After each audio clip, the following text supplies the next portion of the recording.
Okay, yeah, got it. Okay, so, Homa, Yes. here, what I'm, yes, You were saying about transcending stereotypes. What I was thinking about um, was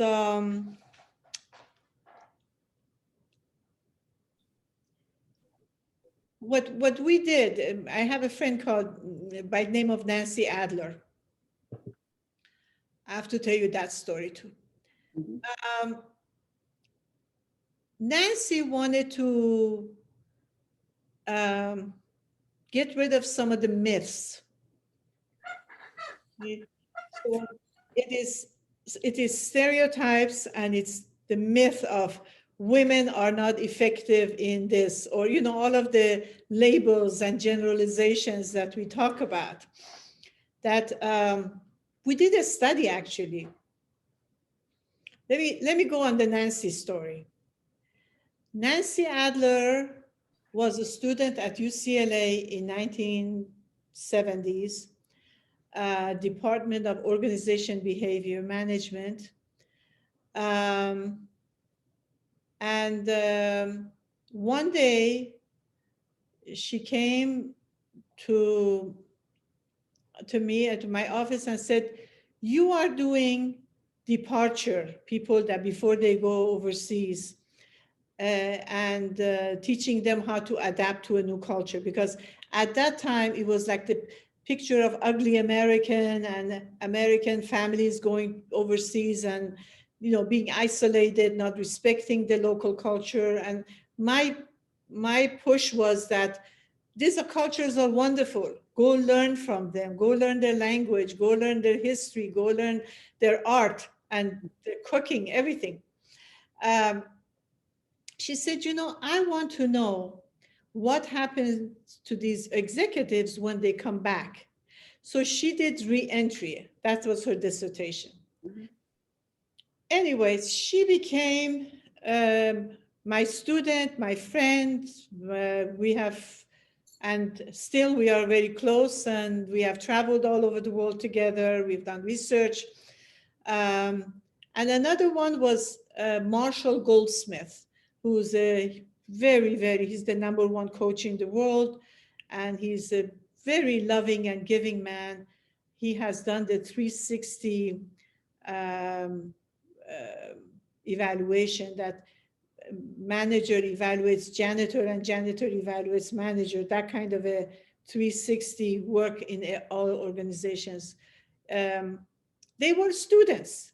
Marshall says, I don't know why you guys even talked to me. I was such a hippie in those days, never wore shoes, and it was very fun. But he's a great man. He's in almost all of them are almost retirement age. Nancy retired from McGill University after she finished her PhD. She moved to McGill University, became fabulous professor. We started with women issues and peace, and her work. We were interested in how many women are in Fortune 500 companies, and we couldn't find many that we could do a research on it. So Nancy found enough people in kind of between Japan, Hong Kong, Singapore, Thailand, Indonesia, that we could find like a group of 40 people that we could study and see these people that were posted by companies to go overseas, how effective are they, and kind of get rid of three myths: that they're not effective, the host country doesn't like to have women, and other form of stereotypes and that you're talking about. So the government of Canada gave us a nice grant, and we contacted um, Hyatt Hotels and Singapore Airline, and we got our tickets and our hotels reservation through them. And we told them, women are going to be traveling alone in the future. We will give you feedback as to what a woman needs when it checks in a hotel, in Hyatt Hotel in Hong Kong. So what we did was did this study, we interviewed all of these women, and realized that really the myths of these stereotypes did not hold true. That these women were very effective. Some of them were much more effective than the men colleague because, like in Japan, they said, you know, as a woman, I am not required to go out with the boys and drinking after work. And the men are, and it's such a hard thing to do. Um, they were also exceptional women, you know, a Harvard MBA that had the father was in Japan when she was young, so she spoke Japanese fluently and was 6 feet tall and gorgeous. And I mean, all of the all of the wonderful things that some of these women had. They also had some isolation, some loneliness problems that we'd addressed.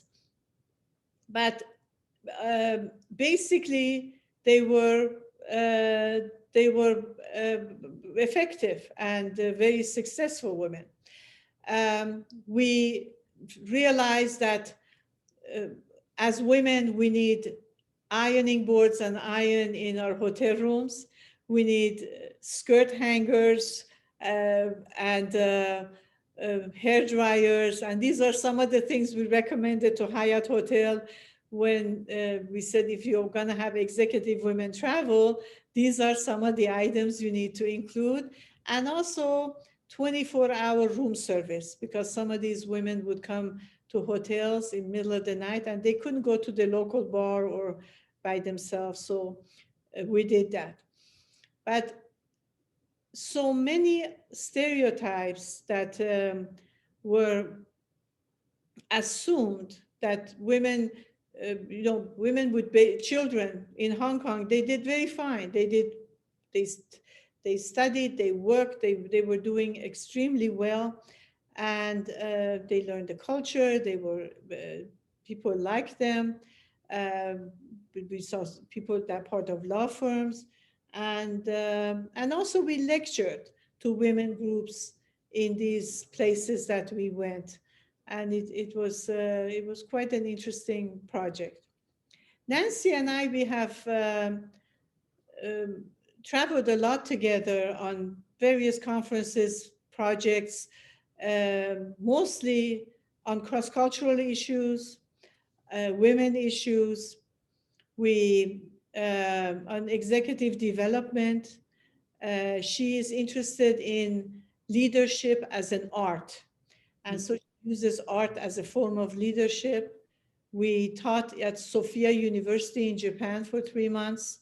We taught at Pretoria University in South Africa. We've been, I don't know, to Beijing, to so many different. We went from UCLA, oh my gosh, 35 years ago to Tianjin in China. It was just when China had opened.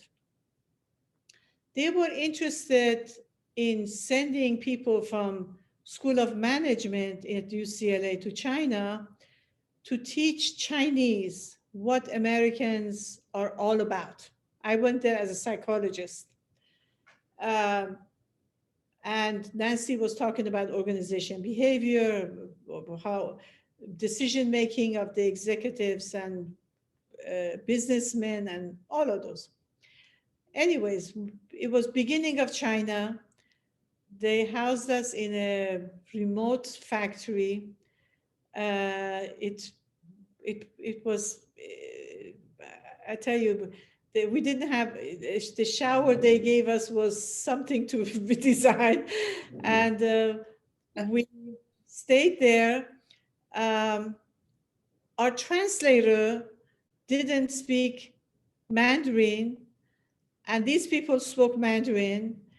I don't think they learned anything from us during those 3 months. We tried, but it was very interesting being in China during those days and visiting factories that their aim was not production, but maintaining the communist motto, and who was pregnant and how much rice they could give. And the fact that poverty and hunger at that time was so pronounced and difficult there. and really seeing how women are paying the ultimate price in that culture, even under communism. Yeah. Um, yeah, I've been to China several times on women conferences, to the Beijing conference on women, gave a paper. We went right after Tiananmen. We were the first American group that went right after Tiananmen to China, saying that as mother to mother, as women to women, we are here to bring peace and understanding between us. Um, I love China. I've seen it grow and develop, and I went with Hoda. She was teaching the Confucian. It was very, very interesting to see how those young people have completely developed, and they're at universities all over. And yeah, it's great. It's great. It's great. Yeah. So that's Nancy and I. That's Nancy and you. Yeah. You have these remarkable connections with people. And there are a lot of them, and you bring a very particular, as far as I can tell, maybe I've got this wrong. You have to tell me if it's wrong. You've got this capacity to somehow identify how one group and another group can come together, and how is it done? And it seems to me that that's what you're doing. Again, that's not a very elegant way of talking about the capacity that these programs that you've been part of move from one group to another group to another group to another group. And it sounds, you were wondering about chronology. It seems like the chronology of this life of world helpfulness, I don't know how else to say it,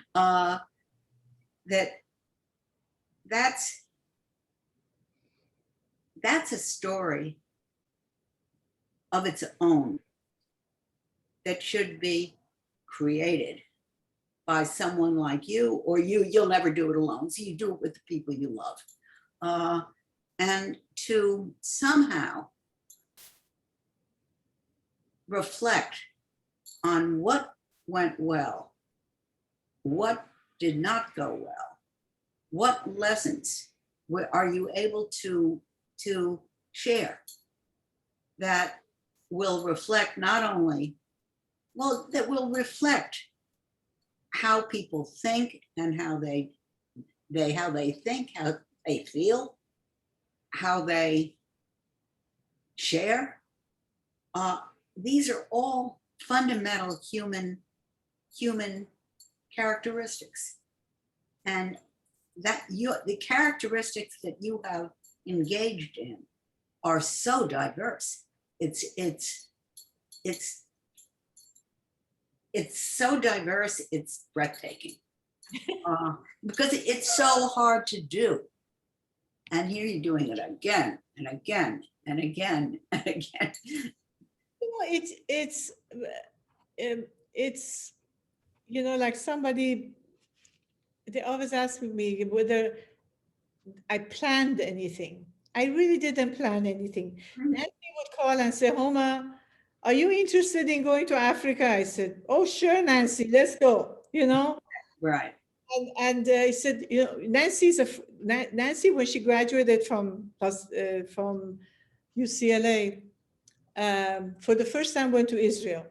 And that was the only travel she had done. And so when she wanted to do the international work, which she was interested, she was afraid of traveling alone. And I said, oh, Nancy, it's nothing, let's go together, So I was the bold, the courageous one that would go and do things. And she always says it's amazing that we never ended up in jail with all the things. I have to tell you, we went when we were in China during that time. Pavarotti, we went to Summer Palace for a weekend. Mm-hmm. Now, the place we were was filthy. So one weekend they said we can go to a Holiday Inn had just opened in Beijing. They said you can go one weekend to a Holiday Inn and rest and relax. So Nancy and I, we got on the train. I don't bother you with all the problem of going between cities in China that you have to have visa and everything. Anyway, we got to Holiday Inn. I think we scrubbed ourselves for like 3 or 4 days, washed all of our clothes. We decided to go see Summer Palace. We got there, it's all Italian sitting around, a lot of people. This, what's going on? I said, it's Pavarotti's, I don't remember how many, 65th birthday or something. And he has brought a 747 plane full of his childhood friends and family and everything to China because he's going to have he's going to perform La Boheme in the concert hall in the China. So I look over to Nancy. I said, Nancy, we're going to go to that. I said, how? I said, well, it's only diplomatic corps, only by invitation, nobody else. I said, Nancy, we're going to wear our best clothes. We're going to put makeup and jewelry, everything on. We're going to look like we are invited. We're going to go by the door and we're going to sneak in, whatever happens, you know? Wow, that's so fine. China, in those days, that the security was the ultimate. We had to pretend that we are invited at a hotel and tell everybody, yes, we have invitation to go to see Pavarotti. So if they check, they, you know, so we've covered a lot of bases in, and we went in front of the place. Now everybody comes, shows their invitation, goes in. And the guy said, what about it? I said, I don't know. Their invitation is supposed to come. I don't know what happened to them. So finally, I go to a woman by the door. I said, my friend has to go to the bathroom. Can she go inside? And she said, yes. So, but I said, I'll stay back here. Sure. I said, Nancy, go in and just go inside and just find a space. So Nancy went in and after it opened, I said, I'm sure the people are inside because I don't see them. Can I go in and check? And the girl said yes. And I went in and we had a fabulous evening. Nancy ended up sitting next to Pavarotti's best friend. Oh, Asking me all these questions. And but we had an enormous experience. It was a fabulous time. We had a wonderful time and we got away with it. So fortunately, we have done this kind of things and not gotten in trouble. Yeah. right. But we you know, the places Nancy and I have gone, we have gone to Buddhist monasteries, we have gone to places in Thailand that are so remote and just really we have taken sumie painting together while we were in Japan. And you know, just it's been a fabulous time. We went to I'll tell you another story. Okay. Nancy and I, when we were teaching in Pretoria, now wonderful people. We went to people that were in prison when Mandela were still in Robben Island, and they were in the prison, and they explained things to us, which was unbelievable experience. Then we decided to go to Kruger National Park for a safari. So we went for a weekend to Kruger National Park, and I said, another weekend, let's go see Victoria Falls.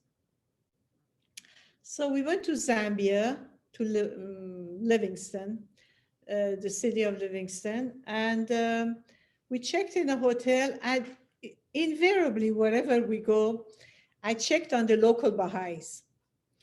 And Nancy's always funny. Whenever she gets bored, she said, Homa, check on some Baha'is. We need to go find the dirt about this culture. What's going on here? So we went to Zambia, and I went to desk. I said, "Are there any Baha'is in this town?" The guy said, "I don't know." We went in the taxi, and I asked the taxi driver, I said, "Do you know any Baha'i?" He said, "Oh yeah, I know a school teacher, and his brother owns a shop." I said, "Take me there." So we went to the shop of this guy, and I said, "I'd like to meet your sister." He said, "My sister is a school teacher, and my nephew is also here." I said, "Can I go visit them?" So we bought some cookies and stuff like that. And we told the cab driver to take us. Now, the place he took us, Nancy said, "This is it. This is the end of our life." The places he had to go through to get to the house of this lady was the most unbelievable poverty I have ever seen, and just heart-wrenching. So we get to her house. It's all surrounded by barbed wire, and a dog is barking, and basically dirt floor, nothing, a room. So he went and honked his horn. A young boy came to the door, and I'm terrified of dogs, I have to admit. And I said, I'm not getting out of here. I'm scared of dogs. So Nancy and I are sitting in the car, and the guy says, um, my aunt is not at home. She's at the conference, at the Baha'i conference in some place. But come on in. So we got there, and I said, "Well, Nancy, let's go see what's going on." I told the cab driver, I said, "I'm not going to pay you. I'll pay you double when we get to the hotel. You just stand right here." So I went inside of now what do I say to this kid, except for I'm Baha'i. I went in and I said, "Oh, your aunt is teaching school. This is nice. Where is the school?" He said, "Well, we don't have a school. Kids come here and they just have like a blackboard and we are teaching like that." Now the place has like a few pots and like a bedroll in the corner. That's it. But on the wall, there is like one of these, annual calendars with a picture of Baha'i shrine in Haifa, and all of the terraces that were at that time had just opened. Mhm. I said, "Oh, that's interesting. You have the latest picture of Haifa here." He said, "Yes, I was there," the young boy. I said, "You were there?" He said, "Yes, I was there for the opening. They had invited people from all over the world." Said they invited me, and I also served as a gardener for 2 years in the gardens in Haifa. I said, "Do you know Homa Mahmoudi?"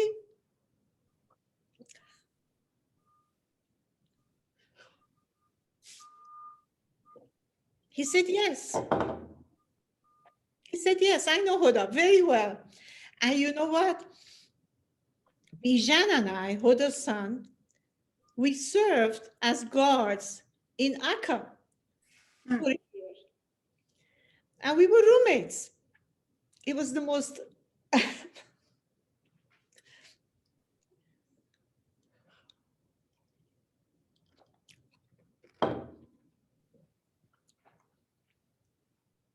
suddenly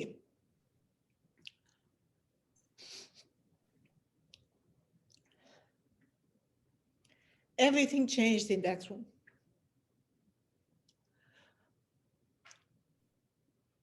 Nancy says that if I weren't here to see this and to hear it, I would never believe it. So after we talked a little bit, suddenly a sense of trust, a sense of closeness, a sense of family Mhm.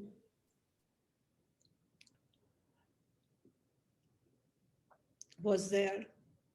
And we wanted all day, for the past 2 days that we were in Zambia, we wanted to go to Zimbabwe. And everybody said it's very dangerous, don't do it as two women.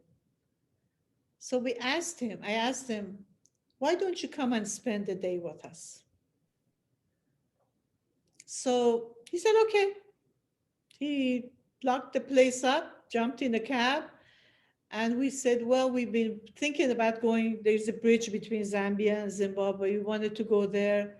Would you come with us? And then by then we wanted to go have lunch. It was a casino there. We went and had lunch. And Nancy started talking to him about education.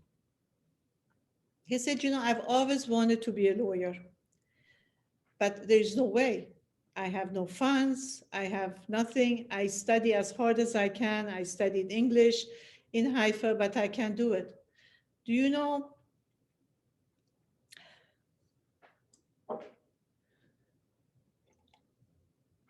that young man is a lawyer now?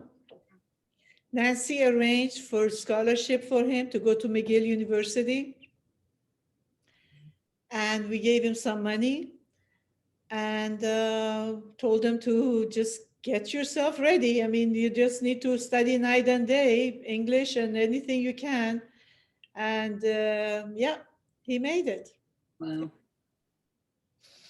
That's another Nancy story. You're quite a pair. We're quite a pair. And Victoria Falls was beautiful. And people would bungee jumping off of the bridge between Zambia and Zimbabwe. And yeah, no, we had a good time. We have a lot of experiences, whether it's been, we've been to so many countries together. We've been, there was a program, a cross-cultural program, AST, the American Association of Cross-Cultural Programs that we were a member of. They used to meet different places. We met in, I don't know, Scotland, in Crete, in a variety of places, in Morocco and Tunis, and just lovely places. Yeah. It's great. It's great. What else you want? What should I talk to you more? Well, here's my A little bit more Nancy. oh, more Nancy, sure. More Nancy. So Nancy and I were friends. Her mom is here. I take care of her mom. We go back and forth. I go to McGill. We travel. We are, friends and all of that. Then about 27 years ago, Marshall Goldsmith, the other guy who was at UCLA, calls Nancy Adler and says, I want to get old with 50 of my best friends. And I want to invite this list. Most of them are big consultant to companies, to come to Del Mar, California, to a hotel called Auberge, first weekend of every year. And we we will have a program, we will talk, we will write books together. And because we're consultants, we charge $100,000 to consult with Sony or to whoever. Let's find out, how can we give back to the world? How can we be consultant to Red Cross so Red Cross is more efficient, to Boy Scout, to some nonprofit organization? So he invited these 50 people. I was fortunate enough to be one of them with Nancy. And we have been meeting every January, right after New Year. We have lost some people. They have died. They have, our friends,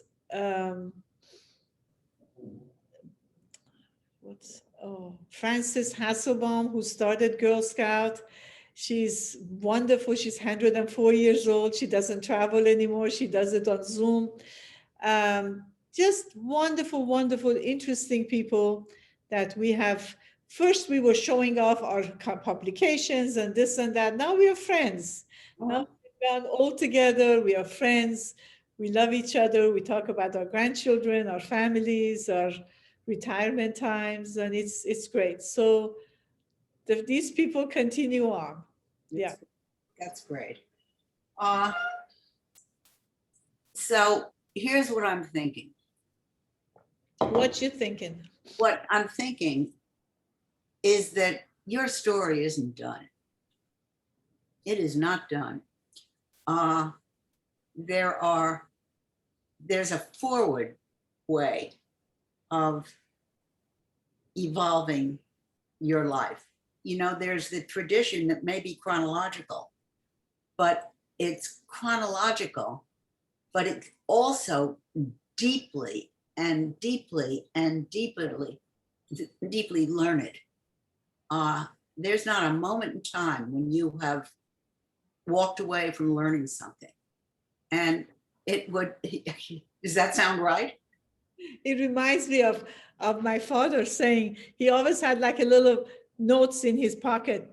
He would say, if I haven't learned something today and just ate a couple of hamburgers, and I'd rather we did that day.